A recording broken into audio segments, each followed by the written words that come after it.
think we are live. I will let you know if people can see us. But you can start saying hello. Well, I'll start. Hello, everybody. Thank you so much for listening to us. We don't quite know whether we're live yet or not, so I am just going to waffle away for a little bit. And are we live, Prema? Do we know? You're good on Facebook. I'm just checking Instagram. We might be live, might not be live. You're live on Facebook for sure. Okay. Hello, Facebook.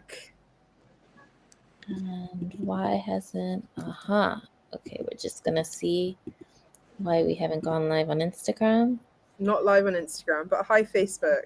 Hi, Facebook. Oh, we are getting comments up here as well. Ooh. Yeah. Hi, Natalie. Okay. This should fix. It says we're streaming on TikTok and YouTube as well. Oh, wow. Hello, YouTube. Hello, TikTok. Hello, social webs. Hey. Hello. Everywhere. Hi, Lucy. Hi, Karina. Hi, Lucy. Karina? Okay, TikTok didn't work. So,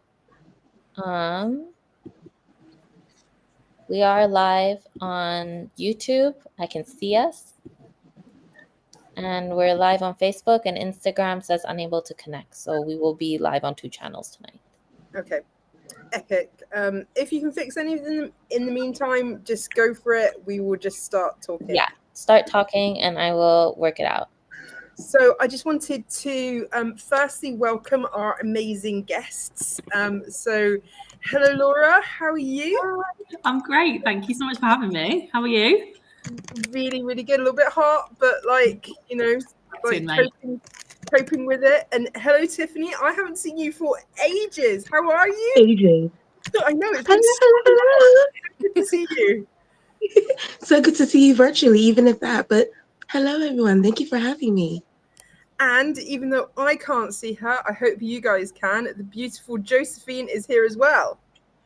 I'm beautiful and invisible. Yeah.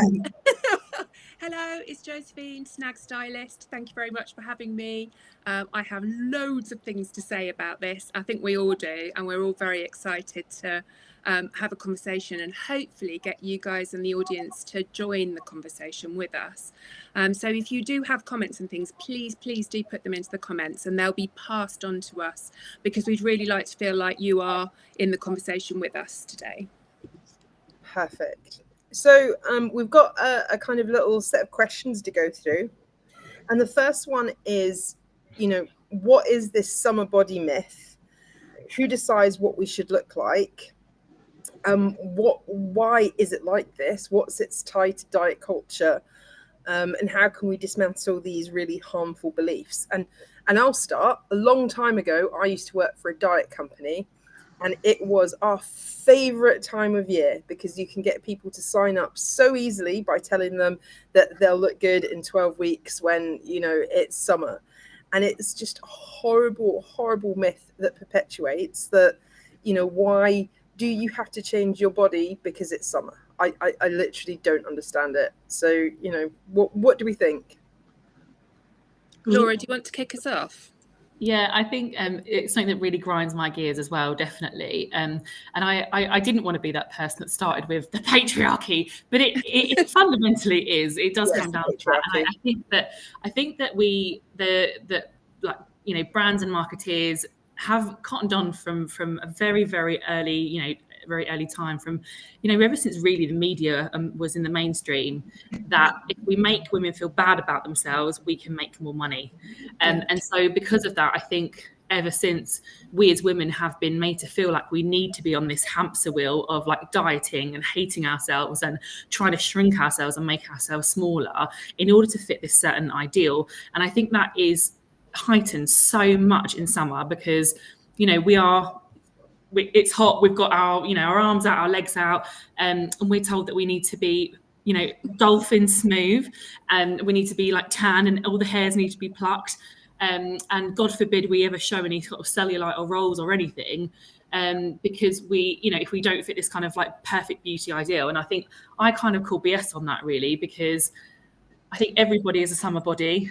everybody is a swimsuit body, and as hard as it is, especially at the moment, which I know we'll come on to in the kind of wake of like Ozempic and kind of thin is in again, it's really, really hard.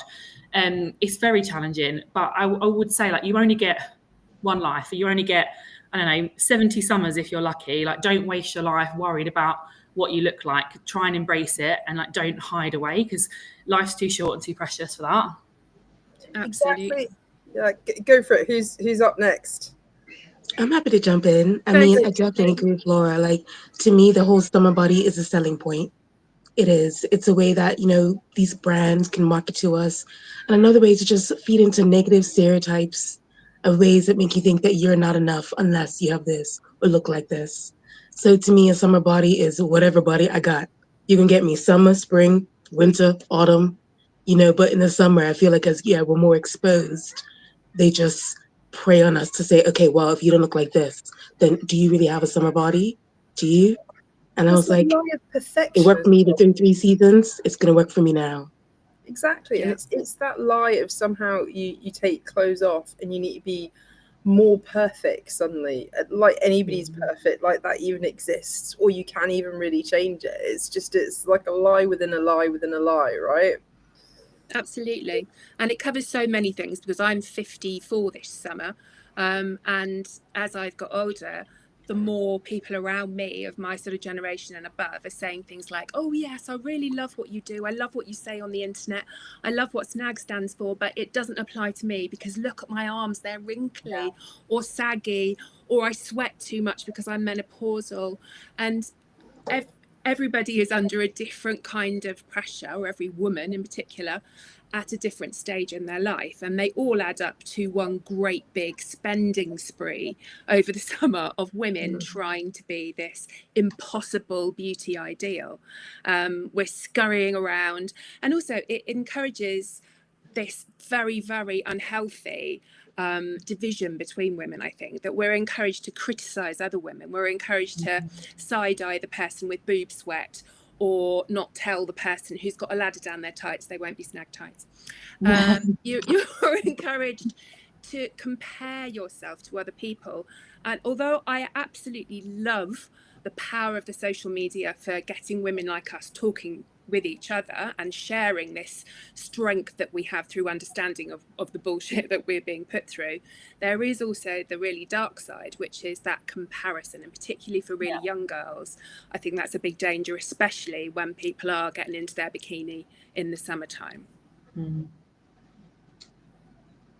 No, I think that's really it, and I think it's just so prevalent. And I think sometimes when you hear something so many times, it starts to go in your head, even when you don't want it to. And I think that's why it's so important as well to like deeply curate your social media. You know, it's like you just don't want to hear it, and it's like as well, like if you can actually like switch off any ads from brands that you don't like. And I think that's a really important thing to do as well, because it's like it's not just people that are saying it, it's brands saying constantly all the time. And if you switch that off, it gives you a little bit of freedom from that constant pressure, because it's really, really not fair. It's not fair to put pressure like that on women, and it's not fair that it's in all of the media we consume all of the time as well.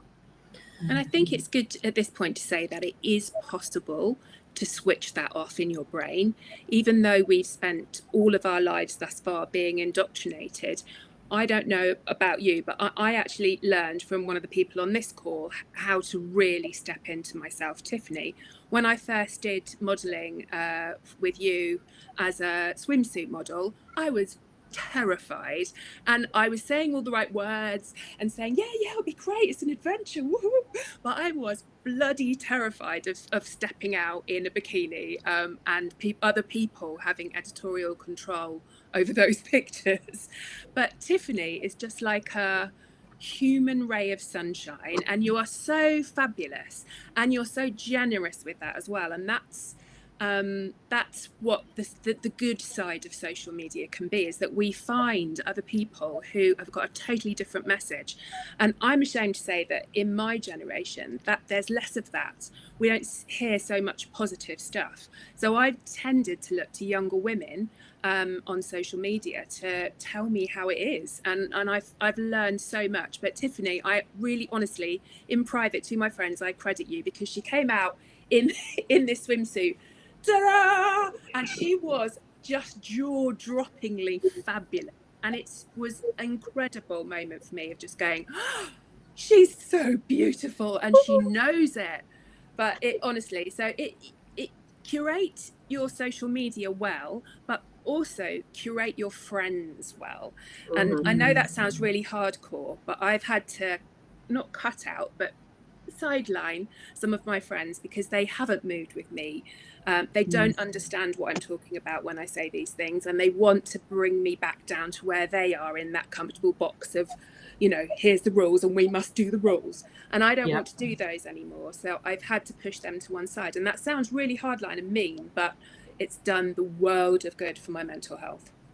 No, I've done the same, like fairly recently as well. And I've even lost like family members, like extended family members, because they thought I was like promoting obesity with like what I'm doing online and stuff like that. And I think that, especially if you're bigger, I think people think that you should be ashamed and that you should be like hide and constantly apologetic. And you know, there's this phrase in the fat liberation movement about being the good fatty, and I absolutely conformed to that for the majority of my life till about probably 5 years ago. And I realised actually, if I need to eat in public, I will. If I want to go swimming, I will.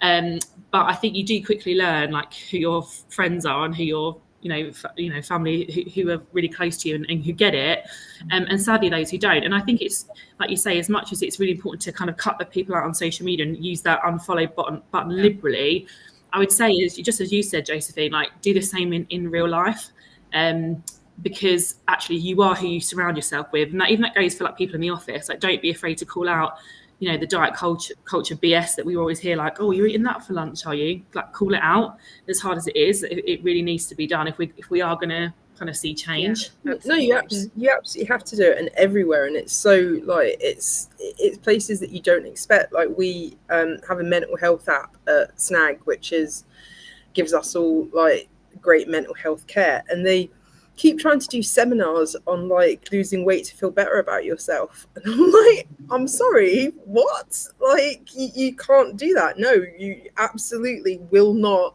like advertise that to everyone that works at Snag, and you shouldn't be doing it anyway.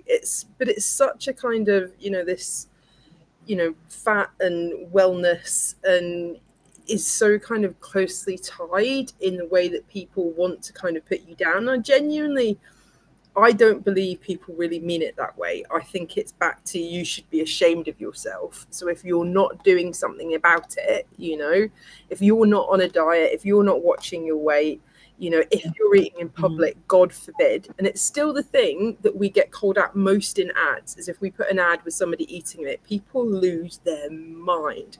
We get thousands of negative comments on them, thousands of them. How could you possibly show a fat person eating? And it just makes me want to do it more. And it makes me want to eat every time I'm in public and every time a picture's taken of me, because it's like fat people have to eat, like, news flash, like we eat like everybody else. Like there's no reason to be ashamed of it and no reason to hide it. And I don't know why it triggers people so badly.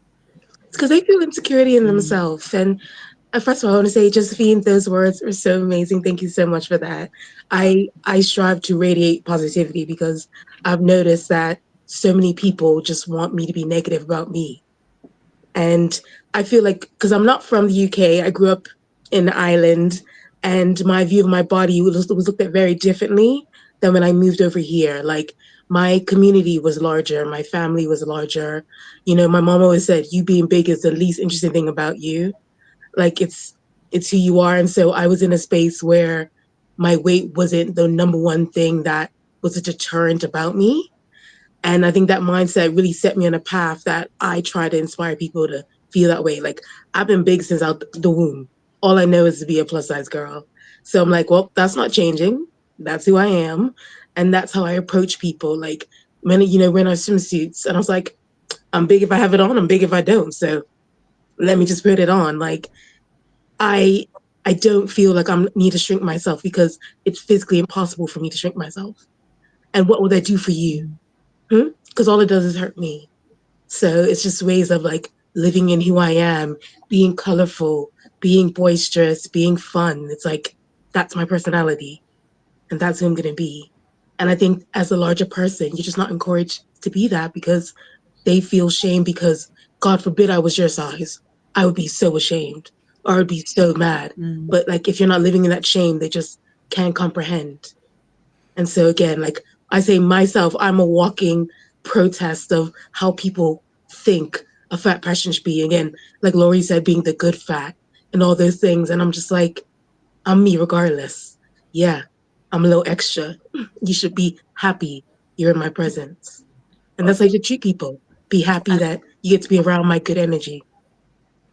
But that's exactly it. I think it's also, I love what you said about being like a walking protest, because Tiffany, you are also the most beautiful person I've ever seen in person in my life. Like, honestly, like, she is so beautiful. And it's like, I think, you know, of any size of person I've ever met, you're the most beautiful. And I think it's like, it really does challenges people's perceptions around, you know, thin being beautiful, fat being ugly, which we know like isn't the truth, and that beauty comes from within anyway. But I think it's like, you know, every time, like, I only started wearing like bikinis in public maybe three years ago, and it's like every time I do it, you see people staring at you in that really like intense, horrible way.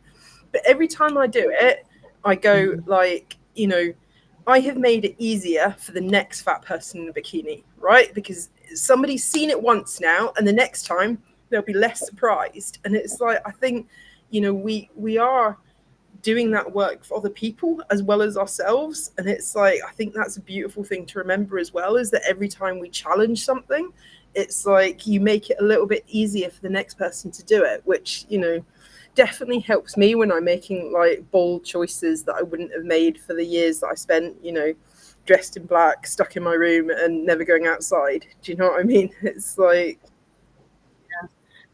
I was the same. I literally lived in black. It was like a uniform. And a lot of women I speak to say the same. They say that it's like a comfort thing of like, if I wear black, I'm hidden, I'm invisible. And they want to draw as little attention to themselves as possible. And I always think it's really ironic that when you're bigger, you're both like hyper visible and invisible, like invisible in terms of like how people treat you and how the media sees you, but also like literally we do take up more space. And I think that for me is like really important to show like just as you said, Brie, like wear the bloody bikini or just a swimsuit if you feel that's how you feel more comfortable.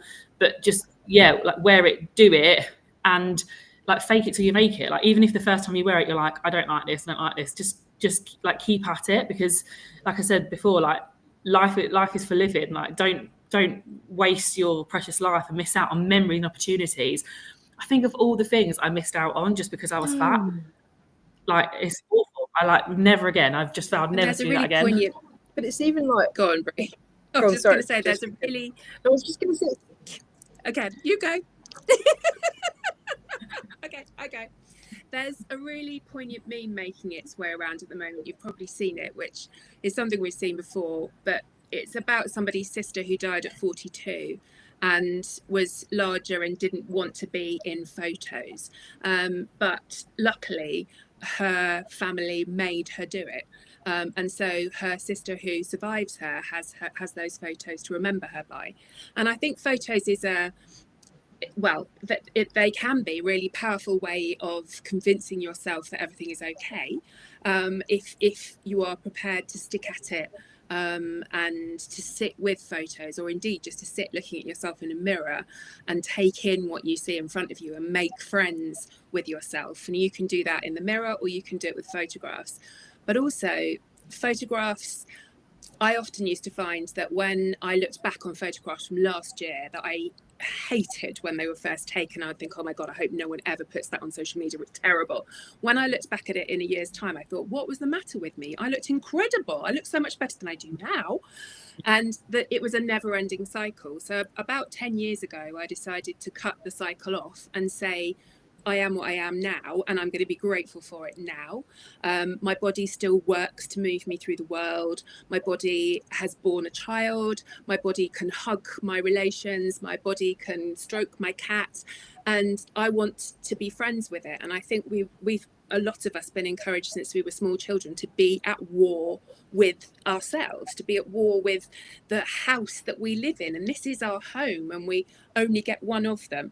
And it's part of my process in self-acceptance to remember that literally daily, and it feels really conscious initially, but Tiffany's brilliant at this once again. But knowing what's wonderful about you, we are, as women, not allowed to say those things. It's considered to be big-headed, it's considered to be vain. But actually, even if you're only doing it to yourself in the mirror, have those affirmations, have those things that you are dead certain of in your mind that your body is good at. It doesn't have to be about how it looks, just what can your body do? What do you love about it? Do you love, I don't know, how your arms wrap all the way around your child? It doesn't matter what it is, but learning to appreciate and love our bodies, regardless of their size, regardless of their age, regardless of their physical state in many cases. So I'm talking about people who also have disabilities, these people who can learn to love their bodies as they are and accept that there are flaws and problems as well. I think that's a quicker path to self-acceptance in general, and to being able to live daily in a state of acceptance and, dare I say it, joy in what we are.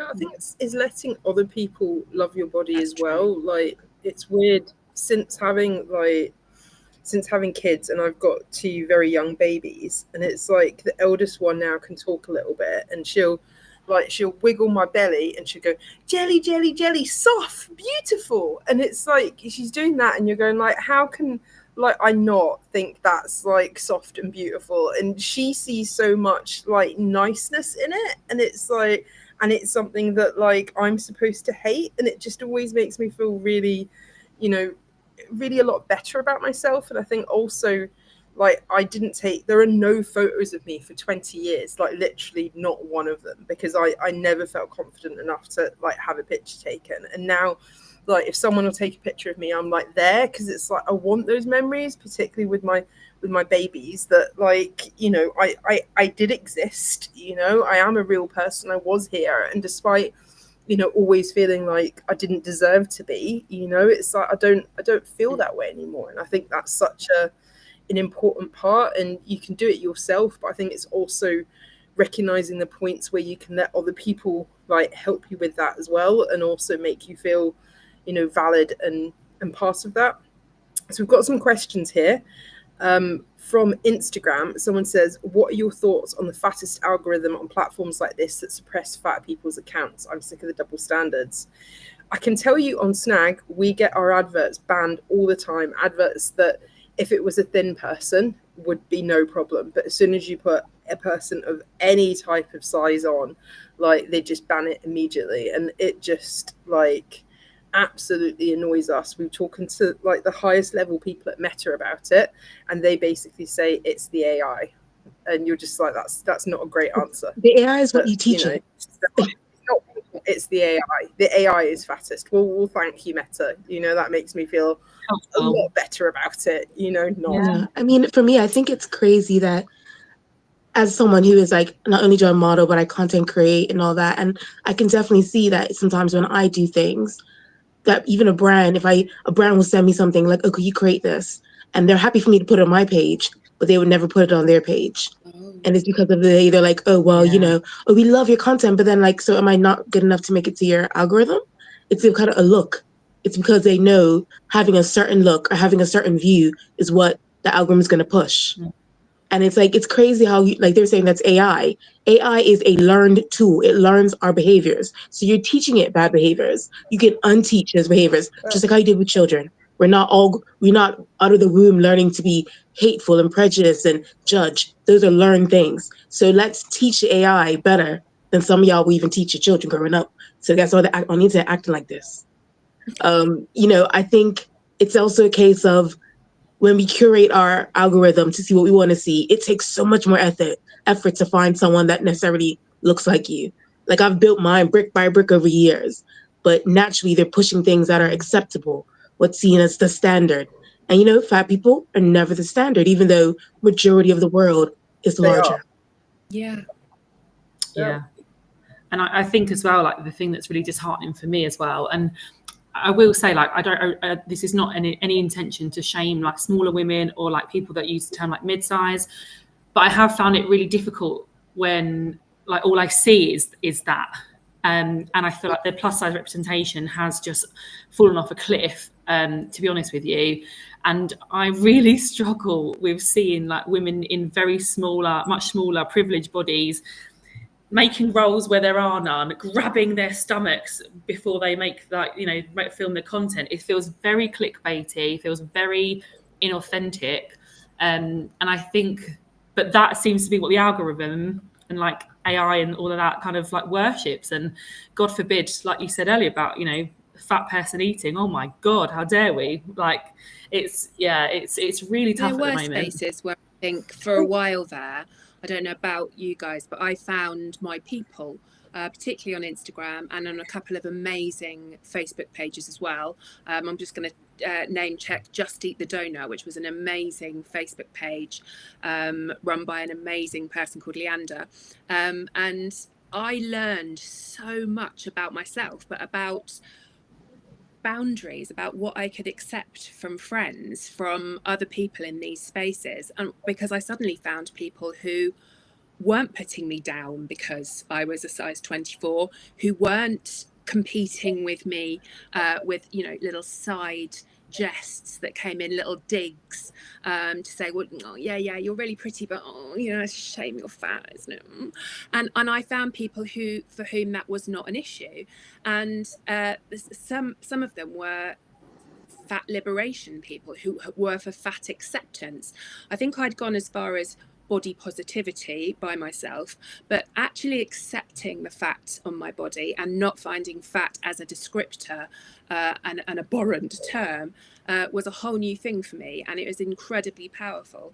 And I completely agree with Laura that we're backsliding on that, really terrifyingly backsliding on that.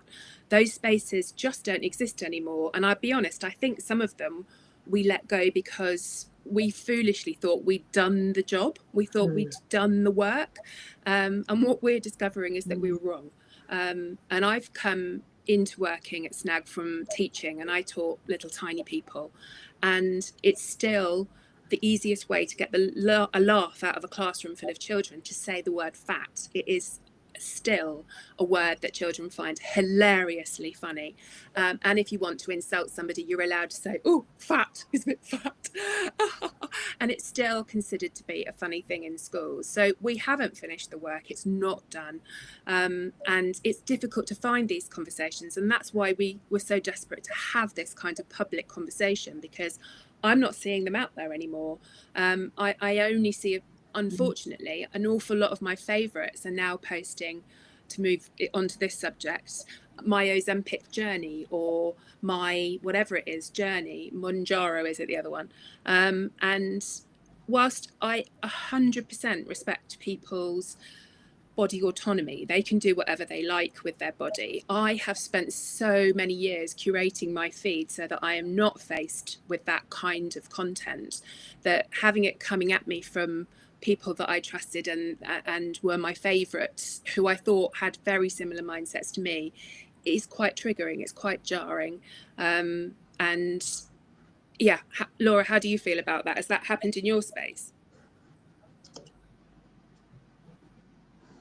I think Laura's frozen. I'm going to ask you then, Tiff. I can jump it in. I mean, like anyone's decision, it's yours. And so, yeah, I think like the trends, how it was trendy to be curvy, 10 years ago. And now we're going back into this wave mentality that was so popular, you know, late 90s, early 2000s. Again, it's a trend. If someone wants to do that journey, that's their journey. As long as it's not being imposed on me, as it should be mine, we're good. Because part of me being fat acceptance is that feeling that not everyone feels the same way as me. And that's okay. We're all at different stages of our journey with our bodies.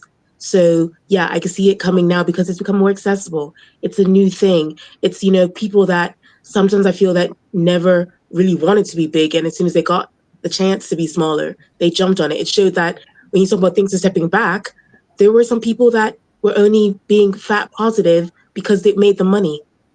It wasn't actually how they felt. There used to be, a bigger community because it was seen as profitable. Yeah. And so now it's maybe not as popular, not as profitable. People are backsliding, and that's on them. That's their journey. I want everyone to do what is best for them, what they feel best for them. Just don't impose it on me. Yeah. And don't feel because I'm not in that same mentality, it means something's wrong with me. I want everyone to feel whatever they want to do for themselves, makes them feel their best. You do that for you. See, it's weird. It makes me really hopeful. And, there's some interesting comments here as well. So Angela says she's got type 2 diabetes and she's been taking a GLP-1 like Ozempic or Mounjaro and has lost like 110 pounds. And it's been really like different for her because her body's changing and, she's having to kind of accept a body of a different size. And it's like, people keep asking me, like, I get texts on the daily of people going, your business must be like shutting down because, nobody's fat anymore. And I'm like, well, one, like, we're a size inclusive brand. People of all sizes use us. And, we're here for them, whatever their journey. But two, in the long run, I think this is amazing because it takes away the rarity of being thin. Now anybody can be thin. Right? It's not a super special thing that most people never get to experience anymore. It's an accessible thing. And I hope as people become thin in like more numbers, they'll start to realize that thin doesn't equal good. Fat doesn't equal bad. Your life isn't radically better when you're thin. You aren't a better person when you're thin. All of this kind of privilege that's come with being thin for these super select people who could get there, or always were there, because it's not going to be that small group of people anymore, and it's now something accessible to many. I hope it is a change. I mean, like, I always tell people this stat because it's my favorite stat in the whole world, which is that you are more likely to recover from stage 4 cancer than to lose weight through dieting. That's crazy. Do you know? It's impossible.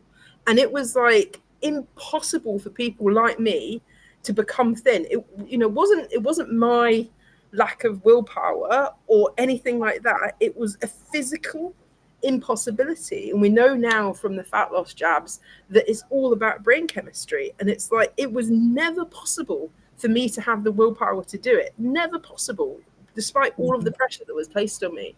And like, I guess I just have this, maybe it's just a pipe dream, but this hope now that it's not this place where people can't ever get to, that we'll start to bust those myths down and you start to go, actually, like my other favorite stat is that actually the people that live longest are overweight people, followed by people of normal weight, followed by the obese, followed by the underweight. So actually your whole health myth around, you're fat, you're going to die sooner, isn't true. Do you know what I mean? It was never true. And it's like, now it's less of this kind of, super precious thing like a diamond. Like, maybe it will change and we'll stop, judging people of all sizes for their weight. At least that's a good dream. And that's a really interesting perspective about you taking the exclusivity out of being thin, because obviously, that thin privilege is something that we're told about. So yeah, if it makes more people able to experience a privilege, and maybe it's not as privileged as they think, that could be, a different turn. Yes. But that's exactly it. And I hope it's different in the future. I really do. Sorry, Laura. And I'm sorry, I think I had connection issues earlier. But I think I'm not really seeing that. And I think I want to start by saying that I know quite a lot of people, actually, a lot of friends that are on the GLP-1s that will go with whatever. They say to me it's life-changing. For the first time, they're not obsessing about food. They realise what you said, Brie, like, oh, I'm not just fat and lazy. Like, I couldn't do it. It was something, in me. And so I completely respect that. I have no issue with anyone who wants to and decides to go on that. What I do have an issue with, however, is people that then lose weight on it and then are like, oh my God, look at me before. Look, I can't believe I let myself get like that. I'm just, look how disgusting I am. And showing the before and afters. And like you said, like Tiffany, like these people who claim to be body positive or like, you know, all of that, I just think it just sounds really hypocritical to me. And that's what I don't like. I'm not seeing more empathy. I'm seeing more like almost fat phobia from it as well. Like when people like have lost weight and then they're like, oh, state of it, or they've just say to other people, oh, why don't you just go on Ozempic like it's some quick fix, like, and it's accessible to everyone when it's not.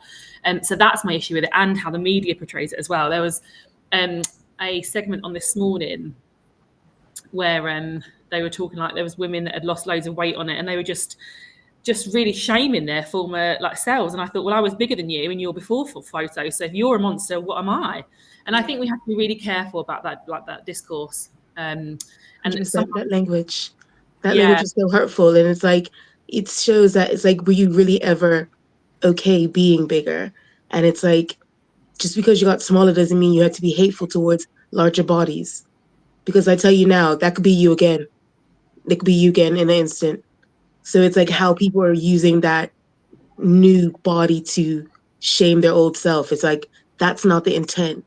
You should be like, again, really preaching against body positivity at all sizes, and that you recognize how you are bigger, you're smaller. Either way, you're both valuable. But yeah, it's that language can be quite toxic. Definitely. And I think as well, like, and I think again, this is something we're going to come on to, but I think a lot of people do equate thinness with health, and it's a myth that I really do want to debunk.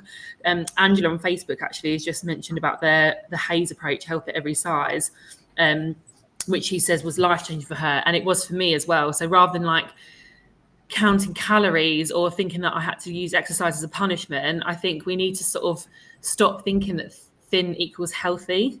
Because it's not. I know lots of thin people that are much more unhealthy than I am, and we really need to kind of like change that narrative. And I think that's going to be a bit of a challenge with these weight loss injections as well, to be honest. No, it definitely will. And I think, sorry, I just had like my laptop was about to die, so I just had to unplug my entire room and then replug it in to get power back. Yes, there we are, power. Yeah, I think I think so much pressure comes from, like, you know, the NHS in the UK about losing weight. And when you go through that process, like I had 2 babies at BMI of 54, and you'd have thought I was the only person in the world that had ever done that. Do you know what I mean? They were so negative around it. And it's like, actually, both were totally healthy. Everything was fine. I recovered really well, you know, and everyone was just so surprised. And you're like, well, I don't understand why you thought it was going to be any different. Do you know what I mean? Like, it's a very strange thing. I actually got tested for diabetes 8 times through 2 pregnancies. And you're just like, and they were still like, you still don't have it. And I'm like, no, still don't have it. And it's like, it's really interesting, the perspective that people have. And it's like, I just wanted to quickly say thank you to Angela, because she just wrote a really incredible message. Thank you so much. I really, really appreciate you being a Snag customer. That's amazing. But go on. Yeah, I've definitely, my experience being like plus size and pregnant, or fat and pregnant, I don't care what you want to call it, has been interesting. I was told right off the bat that I would need a cesarean, and I was like, okay. And now I'm like, why? Oh, because you're bigger. Right, but why? Oh, because you're fat. But why? And no one's actually been able to give me any evidence of that. I've also been classed as a high-risk pregnancy, despite not having any other underlying health conditions. Something happened to me. And I think the NHS is inherently fat phobic. And I'm not, again, I don't want to shame anyone. I think the NHS is amazing, and all the people that work for it are incredible. But actually, fundamentally, in its foundations, it's so fat phobic. And I think they use BMI as this massive, I was about to swear then, this massive stick to beat us over. You're allowed to swear, it's fine. Good. It's a stick to beat us over the head with and deny us proper healthcare. And it just really, really pisses me off. Like they'll say like, oh, you can't have this operation, or you can't do this because of your BMI. Oh, but have you thought about weight loss surgery? all right, but that's an operation. Like, it just doesn't make any sense to me. And we literally had the door shut in our face when we went for fertility help about 6 years ago. They weighed us in the corridor, like where everyone was, like, all the waiting room was, and then they basically said, like, we can't help you. I had exactly the same thing. They were literally just like, no, sorry, there's nothing can be done for you, and you're just like, oh, great. Yeah. Can you get down to a 30 BMI? No. No. I can't. Sorry. No, that's not possible. But it makes you feel like really othered and like dehumanized, doesn't it? And like devalued as a person. And like you're already struggling with that when you're in a bigger body. If anyone is interested, this might be a bit niche, but Dr. Sarah Wickman, she's a big lady herself. She's amazing. She's written a book called Plussize Pregnancy, and it's about advocating for yourself throughout. I think Diana in the chat just recommended that book as well. Yeah. Oh, really? Yeah, it's really good. I really recommend it. I'm like, it's one I've really come a long way, I think, in my like body acceptance journey. But I realised like getting pregnant was really confronting for me, and I actually felt a bit embarrassed, like being in a bigger body, and I was hiding the fact that I was pregnant. I couldn't even say it. And actually reading that book and just doing a bit of like having a bit of counselling has made me realise like I am worthy of carrying, and I'm able to carry a healthy baby. And yeah, it's sorry, we've gotten off on a bit of a tangent there, haven't we? But no, it's painful to hear that both of you have had that experience. I was fat when I was pregnant with my son, but that was 21 years ago now. And I had hyperemesis, so I was vomiting all the time. Bless you, that's rough. And yeah, it was awful. And at the first 6 months, I could not keep anything down, liquid or food. I was in hospital on a drip. But of course, I was praised because I lost more than 25% of my body weight. And they were like, whoa, that's really good. Well done. No, it's not really good. I have never felt more awful in my entire life than I did when I was pregnant. Sorry to my son.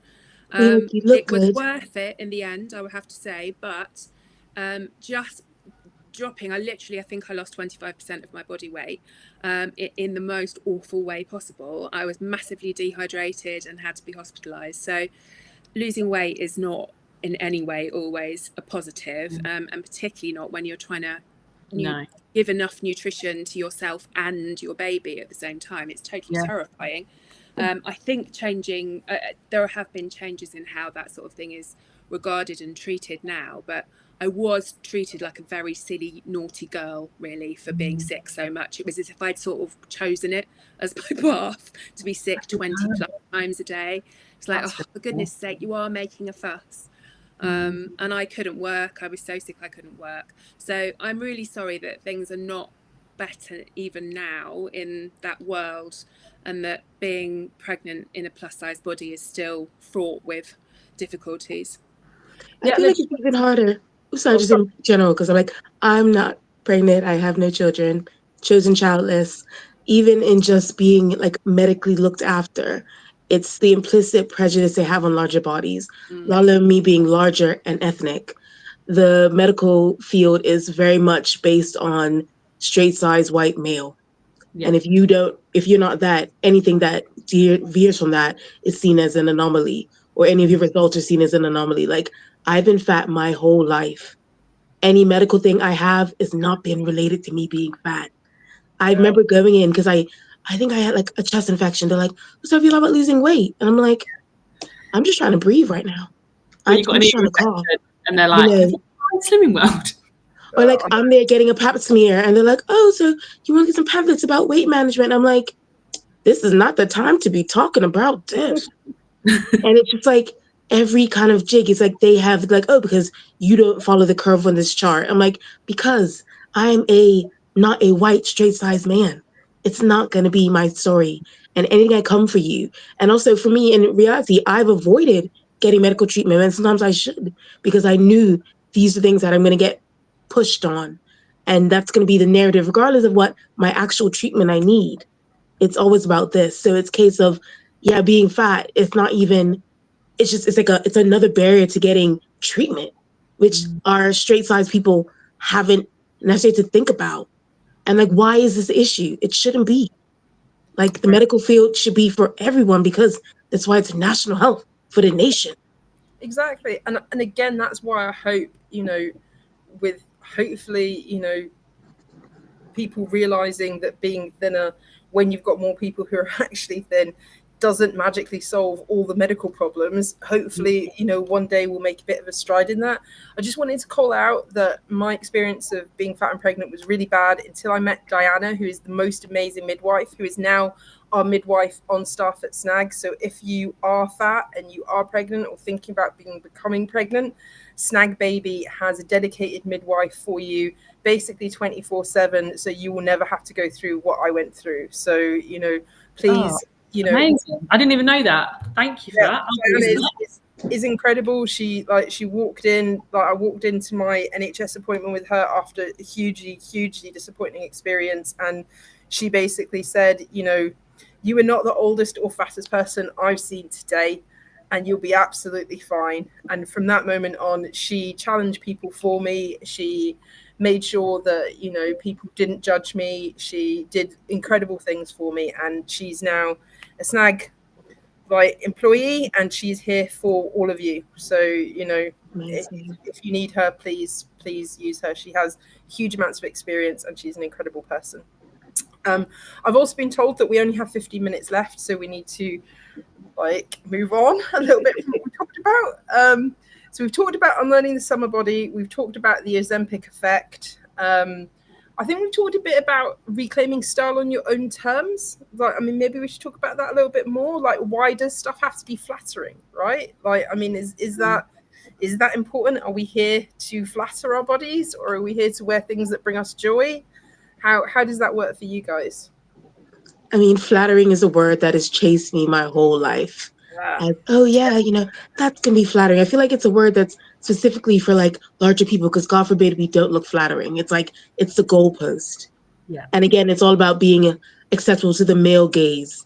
And I remember I followed this influencer, and she's like, the best thing she ever did was stop dressing for the male gaze. She started wearing clothes that other women will come to her and say, you look amazing. And she's like, because those are actual genuine compliments and not based in sexualization of, yourself and who you're trying to portray. So the whole flattering thing, again, it's another way to be capitalist. For me, I want to wear things that make me feel radiant. So that's my word. I want to feel like the sun. I'm inside. I want to wear my colors because to me, it makes me feel like it brings joy to my face. And that's how I dress in style. If I put something on and it doesn't make me feel great, take it off. No one's forcing you to wear it.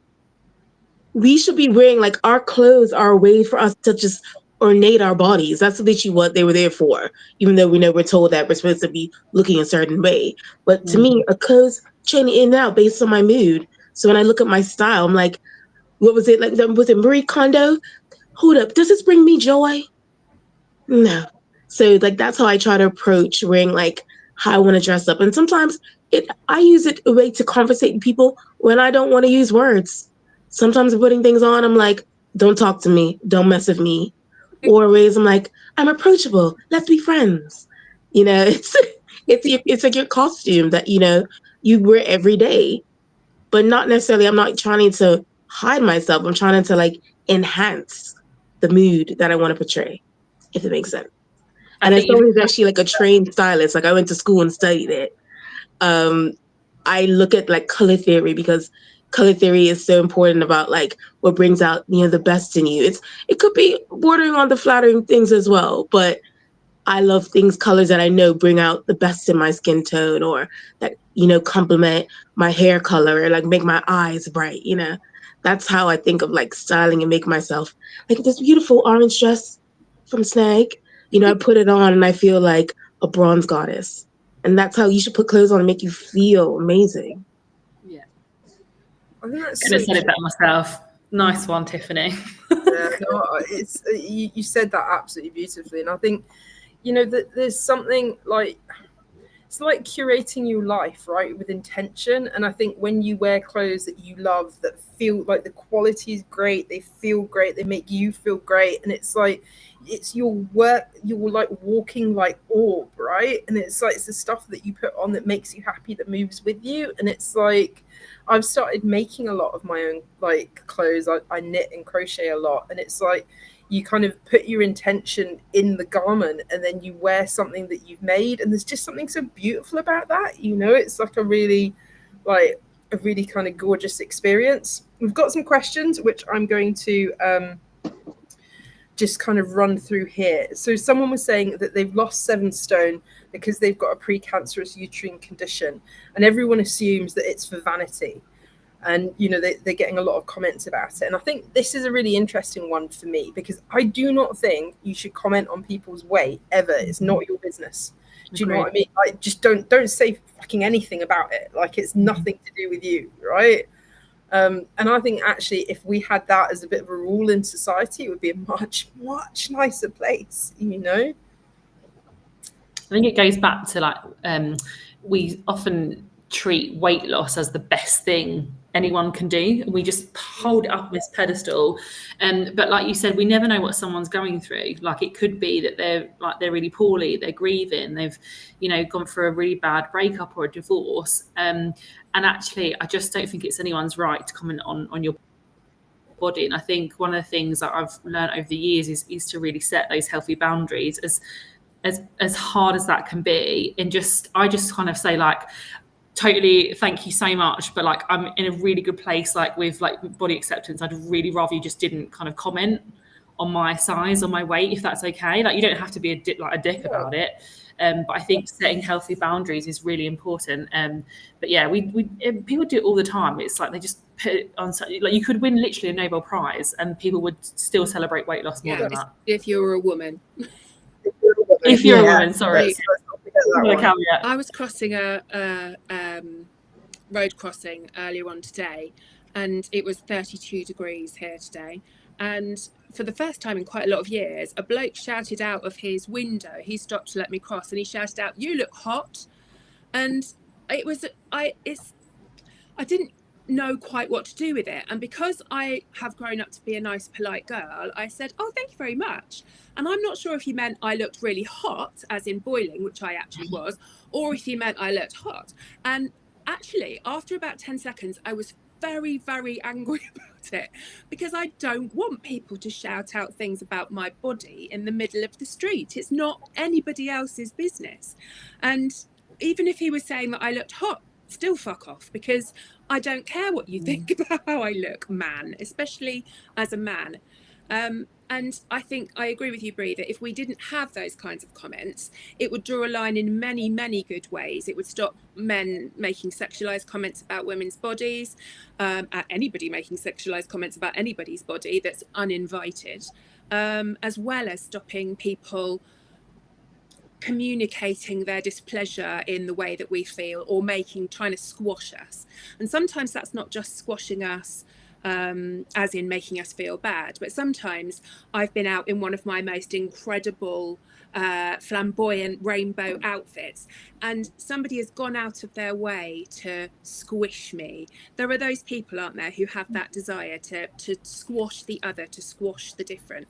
And the thing, if I could give everyone the freedom to do more than anything else, would be for people to be able to go out wearing whatever the hell they want, and just to exist. If it brings people joy, wonderful. If it doesn't, don't tell me, I'm not interested.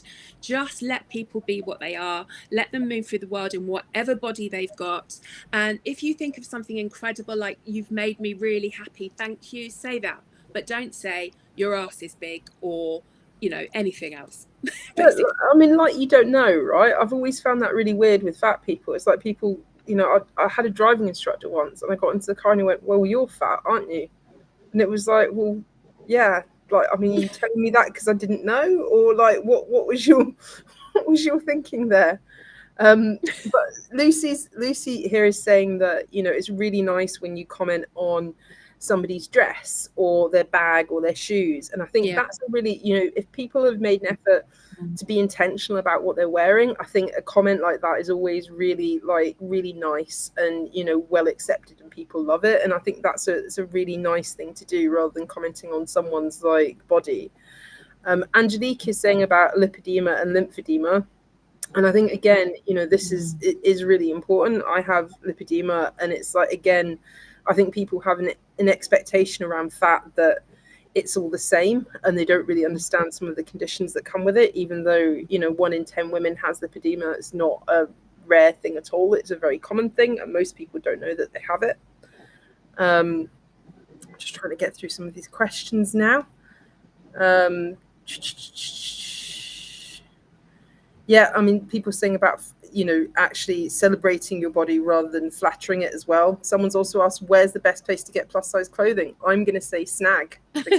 You better plug your brand. That's what you got to do. I have to do that. It's so good to see Snag. Definitely.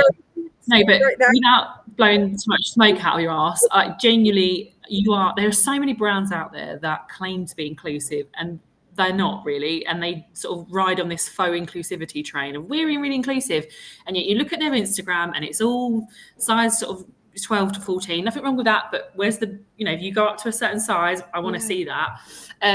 I think that I just genuinely shout out to you, Brie, and the team, because it is amazing to actually see yourself represented for the first time, unapologetic, and just people like that are me, my size, bigger, smaller, living their best life, dressing for joy. I think you do an amazing job. Thank you so much. It's always, it was always part of it for me, is just, we can't change it unless you see it, right? Yeah, and you be the change you want to see. Yeah, that's the one thing we can do at Snag, is we can make sure that we are all represented, and that's, one of the very small things that's in my control. And whilst I'm still here, it will always do that.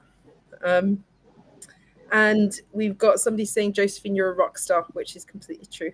So yeah, especially she the one, not the two. And I was saying I was saying with clothes as well. Sorry to cut in. I think sometimes if some companies saying, well, if I don't make it, that will force you to be smaller to fit into my clothes. And I think this is something that the industry doesn't want to admit it does.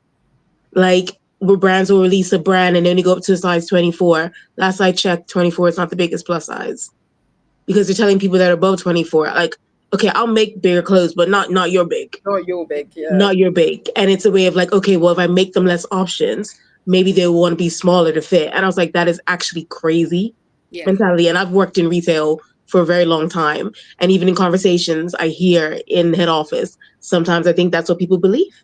Yeah. But to me, I'm going to wear it. If you make it in my size and it's good quality and it fits me nice, I'm going to wear it. And so it's that if you make it, they will come. And so I need brands to get their balls and make the clothes for the people that are bigger. Because not only you're missing out on being really inclusive, but then you're also missing out on money. Because the spend is there. You just choose not to react in the right way. And put bigger sizes in stores, for the love of God. Why is it so fucking hard? If you do it online, put it in your fucking stores. H&M stores are massive. Yeah. And yet nothing to be found above a size 2X, if at a push. Yeah. Literally nothing. There's one shop that I can go in. I live 20 minutes away from the biggest shopping centre in the UK. And there's one shop I can shop in. It's dreadful. But It's do you know so where insulting, isn't where it? that comes from, though? I'm sorry, I've got a really good story about this. Go.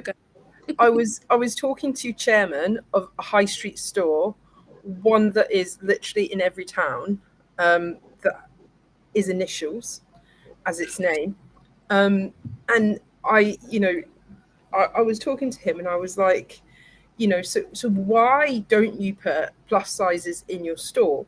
And if you do, why are they on some rack in the back?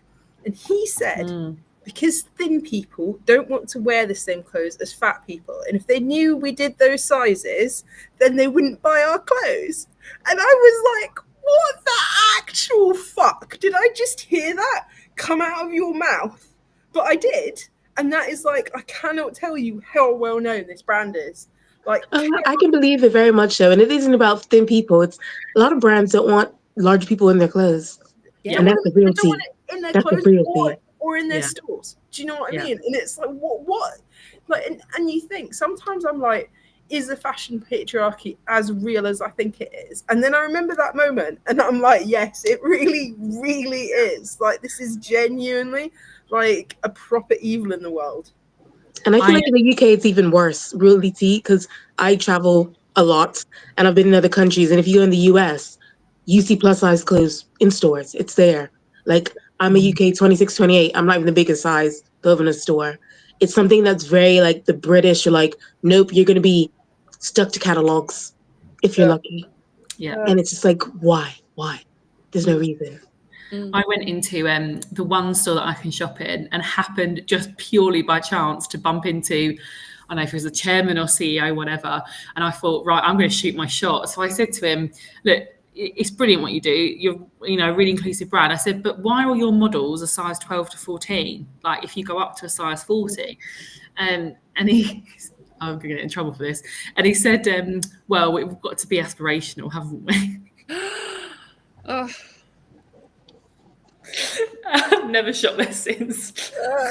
It's just Wow. it's crazy when you hear it from their mouths. You're just like, this is just like, it's, Yeah. it's crazy. Anyway, I think that is our time up. I just want to thank all of you. Laura, thank you so much for coming. You're like an absolute inspiration, and you've brought so much thought and like such an interesting perspective to this today. And I follow you, and you are just like absolutely like an incredible inspiration in life anyway. So just like a big hug virtually for you. Bless you. Thank you so much. Thanks for having me. I loved it. I could talk all night. I was ready to stay on. I know, we need some like wine, and we'll just keep chatting. Cheese would be nice. Eat on like actual media so people get upset. And Josephine, I get to speak to you every day, which is an absolute pleasure. And thank you so much for like being part of this, because you like are an absolute joy and a kind of just beacon of like, loveliness in the world. And Tiffany, just, it's incredible to get to see you again, and you're an inspiration. And thank you so much for coming on this. I appreciate it so deeply. Thank you for having me. Thank you for always having me welcome on your sets. I said, going on a snag set is always a great time. Clothes fit, the vibes are immaculate, and a great playlist. Excellent. I want to be best friends with Tiffany. Anyone else? Yeah. I think everyone wants to be best friends with Slide in the DMs. I got they're open. Okay, thanks. Great. And so thank you guys so much. I so super appreciate it. And I think that's it. I don't know how to turn this live off.